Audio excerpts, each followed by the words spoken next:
사실 세금이란 것은 무엇일까라고 물어보면 이 국가나 지방자치단체가 운영하는 데 필요하다는 회비입니다. 회비. 이걸 멋진 말로 재정이라고 표현합니다. 재정.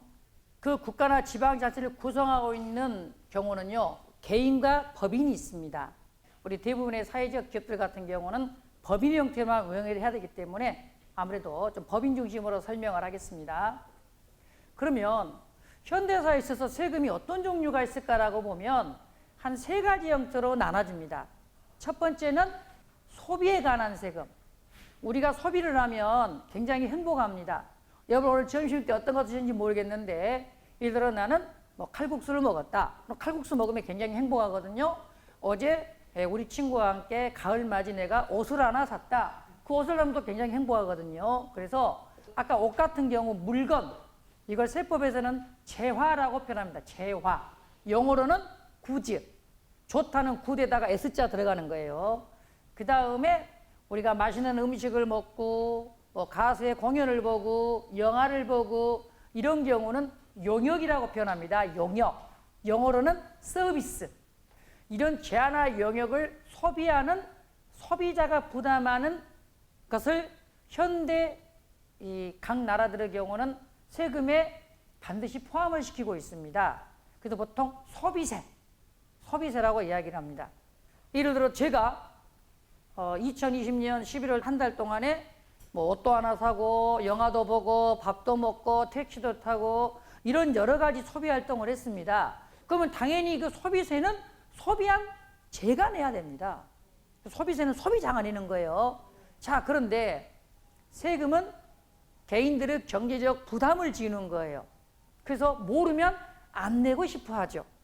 그래서 세금은 약간 강제성이 있는 건데, 그래서 소비세는 만들어지면서 소비자가 내긴 내야 되지만 소비자들이 자기 스스로 소비 내역을 모두 기록을 해가지고 내지는 않을 것 같다라고 생각을 하는 겁니다. 그래서 그럼 어떻게 해야 될까? 소비자가 내야 되지만 소비를 제공하는 사업자가 내게 하고 있습니다. 어쩔 때 자기 돈을 받을 때 같이 받아라 이 말이에요. 사업자, 계속 반복적으로 하는 자를 그렇게 표현을 합니다. 옷가게 주인이 자기 옷을 3만 원 받아요. 그리고 3만 원 내가 부가세 포함해서 받아가지고 내는 거고, 영화 주인이 영화비 내가 8천 원 받고 싶으면 부가세 포함해가지고 8,800원 받아서 내야 되는 거라는 겁니다. 여기서 질문을 하나 드릴게요. 실무에서 가끔 보면 이런 분들이 계셔요. 내가 이걸 10만 원 받는다. 부가세 포함해서 11만 원을 받을 생각인데 상대방이 부가세 나는 필요 없다고, 왜 필요 없다고 하는지 모르겠지만 하여튼 필요 없다고 10만 원만 주라고 해서 나는 10만 원만 받았다. 그러니까 난 받은 게 없다 이 말이에요. 받은 게 없다. 그러면 둘 중 하나죠. 어떻게든 만 원을 받든가. 내가 지금 그 만 원을 받을 생각이 없다 그러면 내가 받은 10만 원이 부가세가 포함이 된 금액입니다. 그러면 내 그것은 얼마고 부가세는 얼마인가 계산하는 방법은 해당된 금액에다가 110분의 100을 곱해가지고 그게 내 것. 110분의 10은 부가세. 그렇게 역으로 해석을 할 수밖에 없어요. 그러니까 이건 상대방하고 타협할 수 있는 게 아니에요. 부가세 이런 필수 불가결한 성격을 꼭 우리가 이해를 해 주셔야 된다. 이렇게 말씀드립니다. 지금 부가세 기본 개념을 설명하고 있습니다. 그런데요, 제가 여러분에게 할 때 이제 교재에서 제가 사실 면세는 다루지는 않았는데 면세도 좀 설명을 좀 해드려야 되겠더라고요. 병원에 가서 치료를 받았는데 병원비가 8만 원 났어요. 의료 서비스를 너는 소비했으니까 소비세 8,000원 더 내야지. 어떤 분이 곧 있으면 이제 대입학력고사인데 아들이 좋은 대학 가보고자 열심히 학원에서 공부를 해요. 학원 선생님이 학원비는 15만 원이고 부가세도 15,000원 더 줘야지. 이래야 될 것이 원칙적인 생각인데 우리가 생각했을 때 배우겠다고 공부하는 건데 몸이 아파서 의료 서비스를 이용한 건데 이런 것까지 부가세를 부과하는 소비라고 하면 좀 너무 냉정한 것이 아니냐는 생각이 들죠. 즉 모든 소비에 대해서 부가세를 부과하는 것이 좀 너무하지 않느냐 이런 생각이 들죠. 자, 그래서 면세가 나온 겁니다. 여러분, 면세가. 이 면세는요, 소비세를 부과하지 않는다는 의미예요. 부가가치세는 어디에만 미치냐면 대한민국 영토 안에만 미치는 겁니다. 대한민국 영토를 벗어나면 부가세가 거리 행사하지 않아도 돼요. 그러면 이제 여러분들이 인천국제공항에서 이제 출입국 해가지고 이렇게 도장 꽝 찍어주고 벗어나죠. 거기서부터는 대한민국이 아니에요, 국제법상. 그러니까 면세점이 거기에 있어요. 그러니까 여러분이 거기서 산단 말이에요. 거기서 사면 부가세 없이 살 수가 있어요. 그게 면세점인 거예요. 그래서 어느 나라 같은 데 보면 공항에 출입국 관리를 통과하고 나면 있는 거예요, 면세점. 그래서 면세라니까 뭐 모든 세금을 안 내다 생각하는데 그것이 아니고 소비세만 안 내는 것, 그렇게 보시면 됩니다. 부가가치세는 누구나 내는 세율로 세금이 10%인데요. 또 다른 소비세가 있습니다. 예를 들면 개별 소비세라고 해가지고 대부분의 자동차에 붙습니다. 자동차는 좀 비싼 물건이니까 자동차에 붙고 자동차에 개별 소비세가 안 되는 거. 부가세는 당연히 붙어요. 그런데 개별 소비세가 안 붙는 자동차는 경차, 화물차, 승합차, 버스 이런 건 안 붙어요. 그러나 승용차에 해당이 되는 것들은 다 개별 소비세가 부가세 말고 또 붙어요. 그 다음에 술에 많이 붙습니다. 이건 주세. 담배에도 개별 소비세가 붙어요. 교통, 에너지, 환경세라고 해가지고 우리가 사용하는 기름, 유류에 붙는 거. 그것도 상당히 소비세가 많이 있습니다. 이것은 좀 소비를 억제하려고 부담을 하는 거고요. 그래서 특별히 좀 부가세를 내지만 한 번 더 내는 것들이 있고요. 여러분들 혹시 그 자기 회사 사업자 등록증에 면세 사업자 썼다 그러면은 여러분 회사가 생산하는 제한화 용역이 100% 면세일 때 세무서가 면세 사업자 등록증을 줍니다. 그러면 어떤 게 면세냐? 뭐 대표적인 게 미가공 식료품의 경우는 가공이 안 되면 면세예요. 근데 가공이 돼버리면 과세입니다. 예를 들면 우리가 복숭아 가수원을 한다. 가수원을 내 있는 복숭아를 따다 판다. 면세예요. 근데 이 복숭아에다 통조림을 만들어버리면 가공이 된 거예요. 이건 과세입니다. 그리고 이제 먹고 마시는 것은 때 미가공의 범주를 화학적 변화가 안 일어나면 면세를 해줍니다. 수박을 잘라 판다. 자르나 안 자르나 뭐 성질이 변합니까? 그럼 면세예요. 근데 열을 가하면 좀 화학적 성질을 일으킨다고 봅니다. 그래서 유명한 사례가 그냥 오징어를 말린 걸 팔잖아요. 이건 면세인데 오징어를 맥반석에다 부어갖고 판다. 그럼 과세가 돼요. 열이 가해졌으니까 이때는 미가공이 아닌 걸로 보는 겁니다. 먹고 마실 수 있는 경우는 미가공 상태의 성향, 즉 물리적 변화는 있어도 화학적 성질이 변하지 않으면 미가공인데 화학적 성질까지 변했다고 보면 과세 이렇게 보는 거고요. 이제 특별히 우리가 이제 김치 같은 경우는 어떠하냐? 1kg 얼마 이렇게 딱 포장해가지고 확 팔아버리잖아요. 그러면 그것은 가공으로 보고요. 그렇지 아니하고 누가 주문이 들어오면 뭐 50포기 이런 식으로 파는 거 있잖아요. 정확하게 정량화 되지는 않았어요. 1kg, 2kg 이런 식으로. 그러면은 이것은 미가공으로 봐줘요. 그 다음에 국내에서 생산된 먹는 건 아니에요. 농축수 임산물 같은 경우는 미가공이면 면세인데 이것은요. 못 먹는 것은 어떤 특징이냐? 형태도 안 변해야 돼. 형태도. 원목 나무를 판다. 그럼 요거 어떡합니까? 나무 그냥 그대로 파는 게 아니고 이렇게 나름대로 뭐 가운데 이렇게 그 겉에는 좀 제거하고 팔잖아요.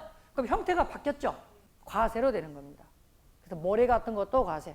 타는 것 중에서는 KTX는 과세고 나머지 기차는 전부 면세고요.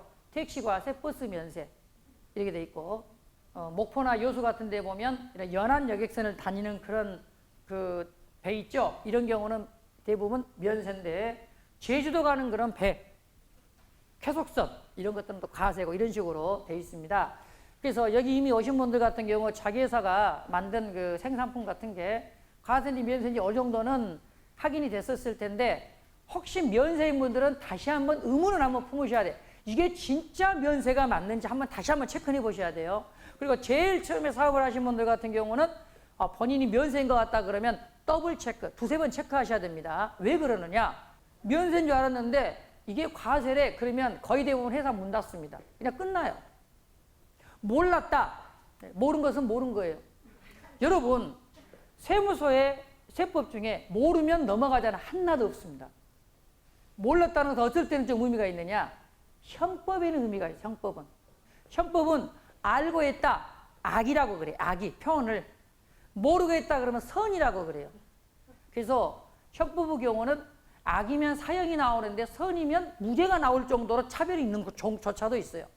세무서는 그냥 네가 소비했냐 안 했냐 뭐 너가 소득 있냐 이런 게 포인트이기 때문에 아니 나는 내가 파는 게 면세인 줄 알았다. 그래서 나는 거래증서를 안 했는데 이제 와서 거래증서 하라면 되느냐. 아무라기도 세무서 경우는 가슴이 아프네요만 하고 그동안 매출의 110분의 10을 전부 부가세로 고지하면 매출의 110분의 10을 5년껏 딱 내면은 끝나지 그냥 게임 그 회사. 저도 이제 너무 애매하다 그러면은 국세청에 질문합니다. 저는 공식적으로 질문할 수 있는 그런 채널이 있어요. 그래서 그쪽에 질문해요. 가세냐 면세냐 물어봐요. 근데 거기서 면세로 답이 나오면 그거 가지고 있으면 돼요. 그럼 나중에 세무서가 조사해가지고 가세내라고 하면 나는 이미 물어봐서 면세로 판단했는데 그러면은 거기에 명확하게 공적 문서로 받은 거라면 가세 못합니다. 앞으로는 그러면 가세로 가세라고 그렇게 할 거예요. 그러니까 그냥 보수적으로 보시고, 그러니까 몰랐다 하더라도 안 돼요. 김치나 청국장, 된장, 고추장의 경우는 그 제조 과정 중에 열을 가하지 않을 겁니다. 그죠? 우리가 생선을 잡으면 이거 오래 보관하기 위해서 소금을 좀 집어넣잖아요. 이것은 가공이 아니거든요. 단순히 보관을 오래 하기 위해서라든가 하기 위해서 그렇게 하는 것이니까 그런 경우는 면세입니다. 여러분들이 가세 면세를 제 경하고 싶으시면 딱 물건을 보면 거기에 면세가 아주 구분돼 가지고 내가 이번에 8만 원 샀는데 과세가 3만 원, 면세 5만 원이면 3만 5만 원 있고 부가세 딱 가세적 3천 원 그렇게 나와 있을 겁니다. 해당되는 업체들은 가세 면세를 정확히 체크를 해야 되죠. 안 그러면 큰일 나니까. 이런 경우는 실제 존재했었어요. 가세인 줄 알고 지금까지 세금을 다 냈어요. 가세인 줄 알고 냈는데 사실은 면세였어요. 그러니까 확인 딱 해가지고 맞으면 낸 부가세 깔끔하게 돌려줍니다. 안 내야 되는데 낸 것이 맞았다. 그러게 되면 법에 정해진 이자 포함해서 돌려줍니다. 이 부가세의 성격, 모든 제한화 영역에 비해서 부과하는 일반 소비세이다. 이거보다 더 부과하는 세 개별 소비세 이런 것도 있긴 있다. 그 부가세는 세부담의 전가를 예정한다 그 말이니까 실제로 세무서에 갖다 내는 사람은 사업자지만 소비자한테 받아내는 거다.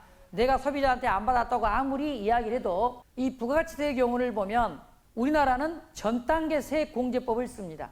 A가 200원에 사서 B한테 300원에 팔아요. B가 300원을 사서 400원에 팔아요. 그러면 A, B, C가 각각 자기 판급 기준으로 부가세를 받아 다 내버리게 되면 너무나 많은 부가세가 거칩니다. 최종적으로 마지막 단계에 있는 사람이 최종 소비자인데, 그래서 우리나라는 어떤 방식으로 계산하냐면은 매출액이 있으면 여기다 세율급에서 매출세액을 내세요 이 말이에요. 내 매입은 상대방의 매출이니까. 그래서 이 매입세 공제를 해주는 제도의 가장 대표적인 게 세금 계산하는 겁니다.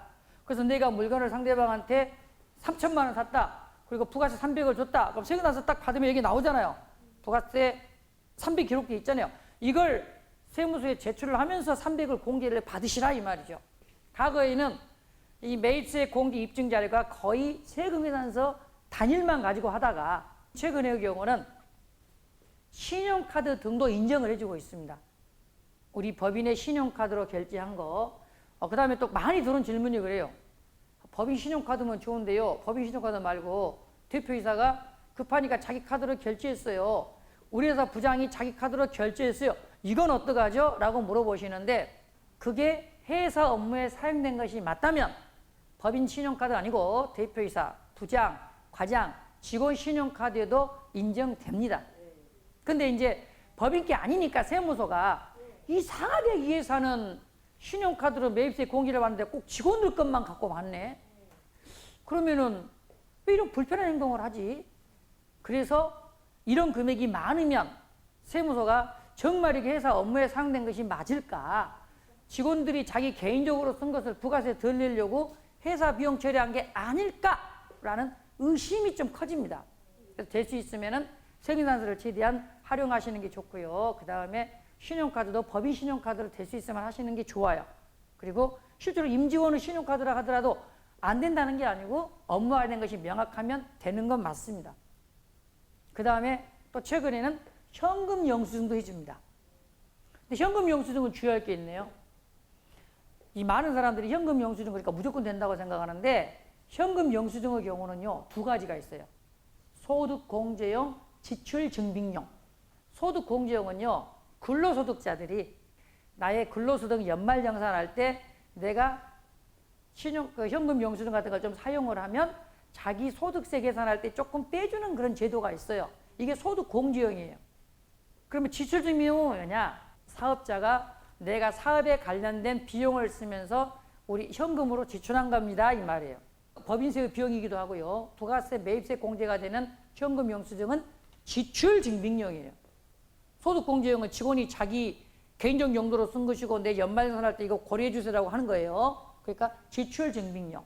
그러면 지출 증빙용은 어떻게 해야 되느냐? 두 가지 방식으로 하면 됩니다. 여러분들이 세무서 가셔가지고 우리 회사에 현금을 이렇게 주고 현금 영수증을 받을 때 사용할 수 있는 현금 영수증 카드를 발급해 주세요 하면 발급을 해줘요. 그걸 가지고 이렇게 현금을 예를 들어 뭐 20만 원 주고 이걸로 딱 결제하잖아요.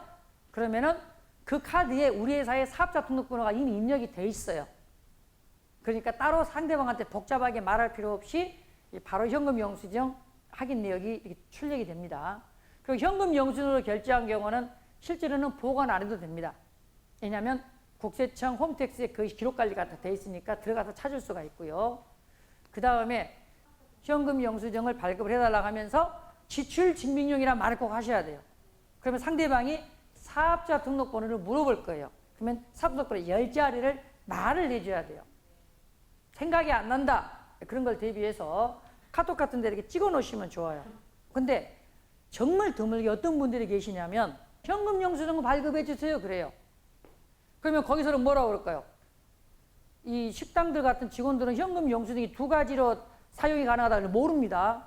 그 원리 하나만 알아요. 그냥 대부분의 경우가 그냥 핸드폰 번호 부르니까 핸드폰 번호 불러주세요. 핸드폰 번호 부르면 이게 소득공제로 많이 가버립니다. 그러면 매입세 공제 받기 어렵습니다. 그래서 매입세 공제는 물건의 대가든 영역의 대가든 청구하잖아요. 그러면 청구의 기본 서류가 무조건 세금단서예요. 이게 발급이 확인이 안 되면 돈 자체를 안 줍니다. 이미 대기업은 그렇게 해요. 아무리 복잡한 소리도 안 줍니다. 돈을 안 줘요. 세금단서가 들어와야 비로소 줍니다. 그러면 결국 이런 세금단서 확보가 되지요. 제가 이런 이야기를 하다 보면 가끔 어떤 경우가 있느냐. 상대방이 돈 주니까 미리 다 줘버려. 그리고 저한테 이런 질문을 많이 해요. 아니 우리는 물건을 1억 원어치 샀대요. 부가세도 1,000만 원 다 줬대요. 근데 제가 세금단서를 6천만 원만 발급해 준대. 그렇게 이야기를 해요. 그럼 어떡하냐? 뭘 어떻게 해요? 부가세는 6,600이니까 600만 원만 공제받지. 그리고 또 부가세 매입세액의 경우는요. 부가세 매입세액뿐만 아니라 예를 들어 우리가 5,500에다가 500원 매입세액인데 5,000은 여기에 대한 비용에 너무나 확실한 증거예요. 너무 강력한 영수증이고 5천만 원은 부가세 말고도 법인세의 비용이 되는 그런 중요한 자료입니다. 매입세 공제에 관한 입증 자료입니다. 그래서 우리나라 부가세 계산 구조를 보면 제하 용역이 공급가액에다가 10%를 곱해서 매출세액이 나옵니다.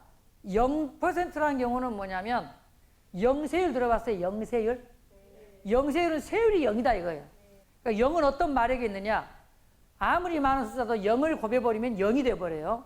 그러니까 영세율의 경우에 해당이 된 경우는 매출세액이 0이 될 겁니다. 그래서 제한용이고 공급가액이 있다 그러면 이 중에서 일반적인 거 뭐 5억, 영세율 2억.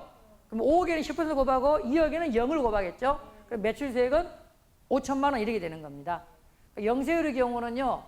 보통 이제 가장 실무적으로 많이 접할 수 있는 게 이렇게 수출하면 영세율이 적용이 됩니다. 수출하게 되면 외국에 이 물건이 나가잖아요. 제가 그랬지만 부가세는 소비세고 소비세 우리나라 권한이 미쳐야 되는데 외국으로 나가 수출하는 것은 그 나라 소비자한테 너 거둬라 이러면 안 되기 때문에. 면세는요. 부가세를 거래 징수하지 말아라는 조언데 대신 이 면세 관련한 매입의 경우는 내가 부가세 매입이 있더라도 공제를 안 해줘요. 그러니까 면세는 쉽게 생각하면 부가세 안 내고 관련 매입세 공제 못 받고 이 말이죠. 근데 영세율의 경우는요. 세율이 0일 뿐이니까 안 낸 건 똑같지만 매입세 공제는 됩니다. 그래서 그 목포에 현대사모 조선소가 있죠. 현대사모 조선소는요. 100% 영세율이에요. 1년에 한 매출이 4조 한대요. 그러면 4조 곱하기 0%에서 매출세액 0. 그리고 이 4조를 만들기 위한 매입세액이 예를 들어 2조. 그럼 2천억 환급 받아가요. 매년. 그럼 현대사모는 좋겠다? 아니죠. 현대사모가 매입이 2조 해가지고 2천억 환급 받아보면 이 2천억을 다른 데서 누가 매출세액으로 냈겠죠. 그렇게 구조가 되는 겁니다. 그래서 영세율은 매출세액은 세율을 0을 곱하니까 0이겠지만 관련 매입세액도 그대로 공제. 그러니까 부가세 신고할 때 영세에는 포함을 시켜야 됩니다. 그리고 면세는 부가세 안 내고 관련 매입세 공제도 안 받고 이렇게 구조가 되어 있습니다. 그래서 이렇게 이제 매출세액이 나오면 매입세 그 경우는 아까 말했듯이 세금계산서, 신용카드 매출전표, 현금영수증으로 잘 받아야 돼요. 그러면 이제 납부세액이 나오게 되고 뭐 몇 가지 빼가지고 이제 내야 될 세금이 되겠다 이런 식으로 계산이 되어 있습니다. 매입세 공제의 경우를 꼭 잘 받으셔야지 억울하지 않게 더 낸 일이 없다. 그렇게 생각을 하시고 또 가끔 이런 질문이 들어와요. 저기요, 우리가 물건을 사는데요. 500만 원에 사기로 했는데 갑자기 세내서 달라고 하니까 550을 주래요. 그러면은 그냥 500만 주고 간이영수증 받으면 돼요. 550 주고 세금난서 주고 다 받은 게 나아요? 부가세는 번전이잖아요. 어차피 500 주고 공제 안 받나? 550 주고 50 공제 받나? 그래서 굉장히 바보 같은 질문입니다. 왜 그러냐면은 550을 주면 50을 공제받고요. 그 다음에 500의 경우는 확실한 비용이라는 자료잖아요. 우리가 지금 부가세 하지만 세금은 부가세만 내요, 여러분들? 법인세도 있잖아요. 개인이라면 소득세도 있고. 이때 내가 그만큼 돈을 안 받았다 하려면 그만큼 비용을 입증을 해야죠. 이제 문제는 면세업자들의 질문이 좀 곤혹스럽게 해요. 회계사님, 저는 면세업자예요. 어느 의사가 물어본 말입니다. 그래서 내가 이걸 사면요, 그냥 500만 주면 괜찮은데 여기서 550을 세금에다 주라면 줘요. 저는 공제 못 받잖아요. 못 받으면 어떡하냐면 당연히 공제는 안 낸 듯이 못 받는데 공제 못 받은 50까지 포함해가지고 이 의사는 550이 비용이에요. 550이. 면세업자는 부담한 것까지 포함해서 같이 비용입니다. 이 부가가치세의 경우가 이제 우리는 사업자니까 거래 징수에서 낸단 말이에요. 그런데 이 부가세의 경우를 언제 거래 징수에서 내는 것이 필요하겠죠? 이게 거래 시기예요. 그러면 우리 마음대로 그냥 하는 게 아니고 많은 사람들이 상식적으로 내 돈 받을 때라 하니까 상대가 현금 줄 때라고 생각하는데 이게 거의 맞을 때가 있지만 어쩔 때는요. 어쩔 때는 우리가 물건을 팔았는데 외상거래를 했잖아요. 그러면 쉽게 생각하면 오늘 예상을 하고 돈은 2달 후에 받기로 했다. 그러면은 내가 세무서에 부가세를 내야 되는 기준이 된 금액은 오늘이냐 2달 후냐 이 말이죠. 이런 게 거래 시기예요. 그래서 이 거래 시기에 대해서는요. 뭐 현금 판매, 예상 판매, 할부 판매 이런 판매가 되는 많은데 이런 경우는 재화가 인도되거나 이용 가능해야 되는데 실제 팔 때 예상으로 팔아도 지금이고 미리 돈 받으면 아니고 팔았을 때고 이런 기준입니다. 그래서 재화 공급 시기의 경우는 이것은 꼭 좀 지킬 필요가 있다라고 제가 생각을 하고 현대사에 있어서 세금을 부과하는 두 번째 경우가 뭘까요? 소득입니다. 소득. 이익이 났을 때, 소득은 이익이 났을 때, 이익. 세법 용어는 소득입니다. 이런 소득에 대한 세금을 내는데 개인은 소득세, 법인은 법인세 됩니다. 그래서 여러분이 많이 들어봤던 법인세 소득세가 바로 이겁니다. 아, 법인의 돈 번 이익에 대해서는 법인세를 내는구나. 개인의 경우는 소득세를 내는구나 라고 보시면 되겠습니다. 법인세에서 사회적 기업에만 부여하는 혜택을 좀 설명을 하는 게 오늘 제가 사회적 기업의 법인세 감면이에요. 사회적 기업으로 인증을 받으면 인증받은 법인이 최초로 소득이 발생한 가세년도부터 그 다음 가세년도 개시로부터 2년 이내에 끝나는 가세년도까지 이 말의 경우는 그냥 복잡하게 생각하지 말고 우리가 2020년 올해 소득 인증을 사회적 기업 인증을 받으면 2020년 그해 법인세하고요. 그 이후에 2년이니까 인증받은 그해 앞으로 이후 2년 요 3년 동안의 경우는 법인세 100% 안 내게 해줄게요. 그 말이에요. 그리고 이제 그 이후 3년이 지났어요. 그러면 그 다음 2년 동안은 50% 감면해 줄게요. 이 말입니다. 근데 좀 세법은 좀 재밌는 게요. 그 다른 국가기관의 경우는 뭐 처음에 하니까 경제되고 어렵죠. 돈을 무이자로 빌려주기도 하고요. 뭐 심지어 어떤 경우는 뭐 국가가 이렇게 지원금을 주기도 하고요. 이런 식인데 결국 세금의 경우는 뭐느냐. 사회적 기업에 주는 부가가치 대표 혜택은 특별히 없어요. 왜 그럴까요? 소비세니까. 우리 부가가치세는 누가 내는 건다? 소비자. 우리가 내는 게 아니에요. 그러니까 우리한테 부가세 뭐 이런 적용될 일이 없죠.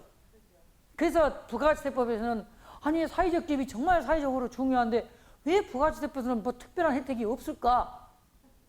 소비자가 내는 거니까. 그렇게 이해해 주시면 돼요. 소비자가 내는 거니까. 그래서 부가세법에서는 별로 좀 혜택이 없고요. 이제 법인의 경우는 우리 사회적 기업들이 이제 돈을 벌면, 근데 법인세도 좀 재밌는 게요. 돈을 벌어야 혜택을 받아요. 계속 이익이 안 나면, 이익이 나야 낼 세금을 안 내게 해준 거고, 안 나면 그냥 안 나는 거고, 이러는 겁니다. 그 다음에 이제 여기서 최초로 소득이 발생한다는 말은 무슨 이야기냐면, 우리가 2020년에 사회적 기업 인증을 받았어요. 근데 올해 이익이 안 났어요. 원래 낼 금액이 없으니까 그러면 시작을 안 해요. 내년도도 이익이 안 났어요. 그럼 시작을 안 해. 2022년도에 비로소 이익이 났어. 그때부터 시작해서 3년간 그런 겁니다. 의미가. 여기서 보면은 해당 사업에서 최초로 소득이 발생한 사업연도부터 그 해하고 이후 2년 동안 이런 의미예요. 그러면 우리가 사회적 기업을 했는데 계속적으로 10년 내내 이익이 안 난다. 그러면 국가도 기다리다 지치겠죠. 그래서 요건 그 이야기입니다. 사회적 기업으로 인증을 받았는데 인증을 받은 날부터 5년 동안 계속 소득이 발생하지 않으면 아무리 낼 세금을 써도 5년 그때부터 카운터는 들어갑시다 이 말이에요. 3년과 2년을 조대통령제한법 제85조의 6에 사회적 기업의 법인세 감면이 있습니다. 그러니까 우리 해당이 되면 꼭 놓치지 말고 해달라 그러면 해줍니다. 이제 감면의 한도의 그 경우는 무슨 이야기냐면 1억 원에다가 여러분들이 혹시 취약계층 해당되는 근로자를 고용하고 있으면 그 근로소득이 2천만 원까지가 한도다. 이 한도 가지고 고민하면 여러분들은 너무 행복한 회사예요. 왜냐하면 기본적으로 1억 원 일단은 최소한 한도는 나오잖아요. 이것은요 세금 1억이란 말이에요. 세금 1억. 그럼 1억 원 정도 법인세 내려면 이익이 한 얼마 정도 나올까요? 거의 5억보다 더 내야 돼요. 우리나라에서는 2억 원까지는 10%고요. 2억 초과해서 200억까지는 20%니까 5억 정도 이익 나게 되면은 9천만 원 정도 세금을 내겠네요. 그래서 그리고 감면의 배제는요. 이제 뭐 사회적 기업 인증이 취소되면 당연히 어떡할까요? 이제 앞으로는 감면 못 받겠죠. 그런데 한 번 받으면 가는 게 아니고 취소되면 취소된 연도부터는 이것 적용 안 해줍니다. 이런 의미로 이해하시면 되겠습니다. 그래서 법인세의 경우가 좀 여러 가지 혜택이 있으면 좋겠지만 그렇지 않고요. 그 다음에 사업을 하게 되면 이제 개인이나 법인의 형태를 가지고 많이 운영을 합니다. 개인 기업이 법인 기업이 어떤 게 좋아요? 이건 장단점이 좀 뚜렷합니다. 그래서 이제 가장 대표적인 장단점의 경우를 보면 개인 기업으로 하잖아요. 그러면 개인 기업의 경우는 우리 집안 장소인데 짜장면집을 했습니다. 장사가 잘 안 됐어요. 그러니까 못 낸 세금이 5천만 원이 나왔어요. 그러면 세무서가 짜장면집에 와보니까 뭐 그릇 좀 있고 뭐 이거 있어요. 근데 이걸로 회수해가지고 1,000만 원밖에 못 했습니다. 4천만 원 덜 냈습니다. 하고 이 사람이 아파트가 있네? 아파트 다 압류입니다. 거기 사람이 뭐 장소이다 근지 몰라도 선산이 하나 있네? 거기도 압류입니다. 개인 기업의 경우는요. 내가 이 기업을 하다 못 낸 세금이에요. 그러면 내가 사업한 데만 압류 넣어야지. 왜 우리 아파트 이거 우리 와이프랑 살고 있는데 내가 사업하기 전부터 사는 아파트야. 내가 장손이라 우리 아버님이 나한테 하는 건데 우리 할아버지도 묻혀있고 할머니도 묻혀있어. 그거 나하고 아무 관계없잖아. 짜장면집하고. 아무리 이야기해도 의미 없는 이야기입니다. 자기가 내야 될 모든 그 개인으로 하게 되면 개인이 가지고 있는 모든 재산으로 다 세금을 내야 돼요. 개인 이름으로 사업했기 때문에 그 개인이 가지고 있는 모든 재산으로 세금 책임을 다 져야 됩니다. 이것은 세금뿐만 아니라 일상에서도 마찬가지입니다. 세금의 경우를요. 국가가 개인한테 가지고 있는 채권이다 이렇게 생각하시면 돼요. 그러니까 그 채권의 경우는요. 개인으로 기업을 하게 되면 발생 원인을 묻지 아니하고 어떻게 더 재산을 가졌느냐. 짜장면집 하기 전에 당신 이미 아파트 살고 있다. 그런 거 안 따집니다. 그냥 본인이 다 내야 되는 거예요. 내 돈 내줘야지 이렇게 생각하시면 됩니다. 개인 기업은 그렇습니다. 이게 이제 단점이기 때문에 좀 사업을 크게 한다 그러면 개인 기업을 하는 걸 좀 자제를 하실 필요가 있어요. 왜? 위험하단 말이에요. 개인의 가정생활이 흔들릴 수가 있어요. 자, 그러면 이제 법인 이야기 해봅니다. 일단 법인이 있으면 그 법인의 구성원들, 누가 이 법인의 구성원이냐? 이게 이제 주식회사의 경우는 구성원을 주주라고 부르고요. 뭐 유한회사는 사원이라고 부르고 조합원회사의 경우는 조합원이라고 부르고 보통 그래요. 법에서 만든 사람이에요. 개인하고 똑같이 모든 권리 의무를 지는 겁니다. 이제는 그 법인이 한 거예요, 법인이. 그래도 이 법인이 사업을 하다가 세금을 5억을 못 냈다. 그럼 국가 입장에서는 법인이 하도 못 냈잖아요. 그럼 누구한테만 주라게 해야 돼요? 법인한테만 주라게 해야지. 똑같아요. 그때 법인이 사업했으니까 그 법인이 가지고 있는 모든 재산에 대해서 국가가 돈을 가져가려고 하는데 문제는 하나도 없다. 그럼 국가는 어떡합니까? 없는 걸 어떻게? 대표이사인 어떤 분이 법인을 운영하는데 회사가 망했는데 회계사님 말대로 그러면 법인만 망하고 사장님은 아무 문제 없어야 되는데 사장님 아파트도 막 은행에서 압류고 막 그래요. 경매놓고 왜 그럴까요? 금융기관들의 경우는요. 그 법인이 돈을 빌리잖아요. 그러면 최소한 대표자에게 보증을 시킵니다. 이것은 본인이 보증이라는 행동을 했기 때문이에요. 본인이 그 돈을 빌리면서 못 갚으면 내 개인으로도 갚을게 하고 보통 보증을 세우는데 우리나라에서 이렇게 그 연대보증의 경우를 아주 굉장히 못하게는 하고 있는데 여전히 중소기업들의 경우 법인의 대표자의 경우는 하는 것은 막지 않습니다. 그것은 본인이 대표 보증서에는 행위를 했어요. 사인을 다 하고. 그래서 책임을 지는 거예요. 그럼 세금은 사인한 적이 없잖아요. 세금의 경우는 원칙적으로 대표자가 책임질 일은 없습니다. 그냥 법인이 책임을 져야 돼요. 법인이. 자, 그런데 여기서 출자재 입찰납세의무 경우는 뭐냐면 요 이야기입니다. 법인의 주주는요. 회사한테 어떤 의무만 있을까요? 출자 자금만 내는 의무밖에 없어요. 그것도 회사한테 지는 겁니다. 난 회사한테 출자 자금만 내면 되지 뭐. 그 의무만 있고요. 그것 빼놓고는 권리밖에 없어요. 주식회사의 본질을 좀 이야기를 해보면 현대 이런 물질사회의 거대한 자극제는 주식회사의 출현입니다. 적으면 뭐 조금 내고 많으면 더 내고 이렇게 가지고 이익 나면 그 비율대로 나눠주면 되니까 이게 출자 비율인 거예요.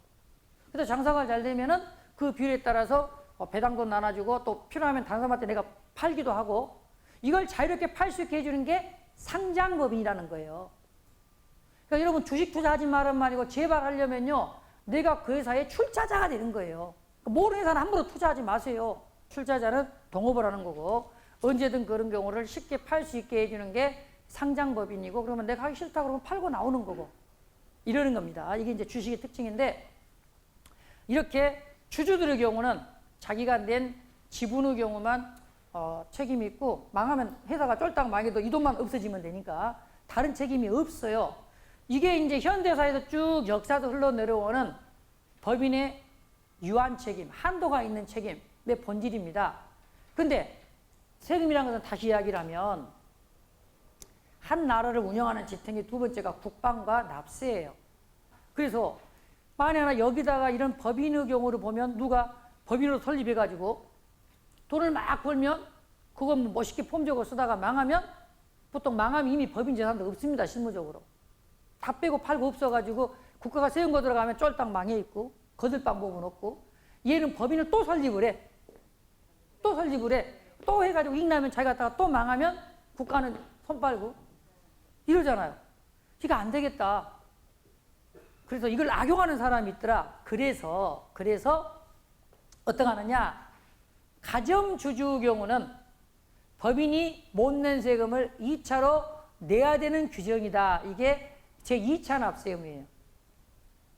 이것은 법인이 세금을 못 내면 출자자가 내는 것인데 무조건 하는 건 아니에요. 이것이 이제 국가 입장에서도 주주는 유한 책임인데 이런 의무를 지어야 되기 때문에 어쩔 때 지어야 되느냐라는 것이 이제 요건입니다. 그래서 가점주주 중에 여기에 해당하는 자들의 경우 쉽게 생각하면 어느 그 회사에 주주가 A, B, C가 있다고 해볼게요. A, B, C, D가 주주가 있으면 A가 한 40% 가지고 있다. 그러면 가점주주가 아니네. 가점주주는 50% 초과를 말합니다. 초과예요. 초과. 50%도 아니에요. 50% 초과. 그럼 A를 보니까 41에 가점주주가 아니네. 여기를 끝나면 얼마나 좋겠어요. 이때 가점주주를 판단할 때는요. 요 A하고 A를 기준으로 B, C, D가 A하고 특수관계가 있는가 봅니다. 없으면 A 혼자 그 40 가점주주 아니야. 다음에 B를 딱 놓고 봐요. B가 몇 프로는 20%예요. 그러면 일단 가점주주 아니네. 그러면 B하고 A, C, D하고 특수관계가 있는가 봅니다. 이것도 아니네. 그럼 B도 통과. 다음에 C를 봅니다. C도 아니네. 통과. D를 봅니다. D 혼자는 특수관계 아니지만 D하고 다른 누가 특수관계예요. 그랬더니 둘이 합쳐서 50% 초과야. 그럼 이제 가점주주가 되는 겁니다. 그래서 여기서 주요하게 가점주주는 특수관계 유무를 갖고 따진다. 자기하고 다른 사람하고 특수관계를 같이 따져서 50이냐 아니냐 따집니다. 그리고 이제 따져가지고 그 가점주주 중에서 이제 50% 초과가 나오면 50% 초과에 대한 권리를 누가 행사하느냐, 또 그 사람이 이런 직책에 있는가, 그리고 그 사람이 또 배우자나 생계를 같이 하는가, 그러면은 2차 납세 의무를 지게 된다, 이런 이야기예요. 가점주주 판단은 주주 이름과 특수관계 있는 자들을 합쳐가지고 초과를 판단한다 그러는데 자기 지분 비율만큼 줍니다. 여분이 누님인데 자기 남동생이 건설회사인데 건설회사에 뭐 나 회사 설립하는데 좀 주주 좀 필요하니까 그래서 그렇게 하라고 하고 몇 프로인지도 모르더라고요. 근데 보니까 20%더라고요. 근데 이제 그 회사가 세금을 5억을 못 낸 거예요. 그러니까 거기가 가점주를 쭉 따져볼 거 아니에요. 따져볼 거 아닙니까? 그랬더니 60%예요. 여기가 20%, 자기 동생이 20%, 또 뭐 누가 20%야 가점주가 60% 된 거예요. 그러니까 가점주가 이미 해당이 딱 됐어요, 이제. 그러면 못 낸 세금이 5억이잖아요. 그러면 내 몫은 20%잖아요. 그러니까 이미 가점주주에 걸리냐 안 걸리냐는 특수관계 전체를 가지고 따져보고 가점주주에 걸리게 되면 내가 책임질 금액은 내 비율 20%만큼 책임을 져요. 1억. 그래서 거기서 갔다가 왔습니다. 어떻게 해야 되냐? 뭘 어떻게 안 내면 압류 누고 다 그거 똑같이 합니다. 대부분의 경우 사회적 기업은 법인 형태로 운영을 해야 되니까 제가 법인세 감면과 그 다음에 그 회사의 구성원일 때 뭐 사실 조합원에서 다 그러면 걱정하고 있어요. 조합원 같은 경우는 굉장히 많더라고요, 이렇게. 뭐 그러면 가점주도 걱정할 일도 없겠죠. 근데 이제 유한회사나 주식회사의 경우는 가족 단위로 이렇게 한다든가 또 심지어는 1인 주주다 그러면 100%면 무조건 영 가점주주입니다. 그래서 법인이 못 낸 세금은 무조건 개인이 책임을 져야 하는 일이 따르게 됩니다.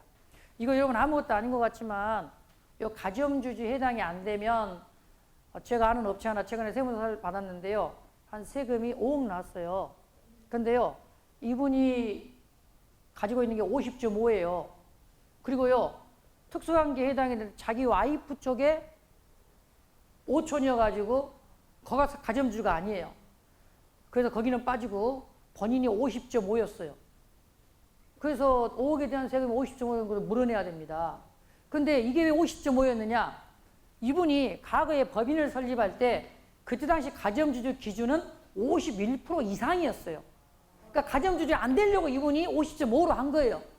그리고 그 자기 이렇게 처갓집 쪽에 친척의 경우에 거기가 이제 공사 자기가 하게 되면 일을 해주는 사람이니까 네가 49.5로 해라라고 했는데 이제 20년이 지나가지고 여전히 이렇게 갔는데 그동안 법이 개정이 돼서 50% 초과로 바뀌었던 거죠. 50.5에 딱 걸려서 0.5 차이로. 그래서 법인을 하게 되면 가점주주 해당이 되는지 이것도 조금 알고는 계셔야 됩니다. 자, 이렇게 해서 제가 준비한 3가지 테마, 부가가치세의 경우가 부가세는 도대체 어떤 것인지, 소비세구나. 그리고 면세 관련해서 좀 보수적으로 보시자는 이야기, 그리고 내가 더욱더 많은 부가세를 부담하지 않게 해서는 매입공제를 잘 받을 수 있도록, 뭐 예를 들어 물건 가격 구입할 때 승인해서 들어오지 않으면 돈을 결제 안 하고 돈 들어온 거 반드시 확인하고 돈을 보낸다든가 이런 식으로 해가지고 우리가 운영을 잘해서 피해가 없도록 해야 되겠다는 이야기. 그리고 법인세에서는 우리가 인증을 받았으면 그리고 이익이 이제 나기 시작하면 5년 동안의 경우는 첫 3년은 100% 그리고 뒤에 2년은 50% 감면해 준다는 이야기. 그리고 우리가 주로 법인의 형태로 운영을 했었을 때 그 회사의 주주 명부를 보셔가지고요. 각 주주별로 이렇게 계산해 봐야 됩니다. 이거 본인들이 바로 판단하기 어려울 수 있습니다. 그러면은 주주 명부에 서로 관계를 정확히 적어가지고 회계사무실에 꼭 물어보시고요. 주어진 시간 1시간 반 동안에 여러분들 큰 도움이 됐으면 좋겠습니다. 감사합니다.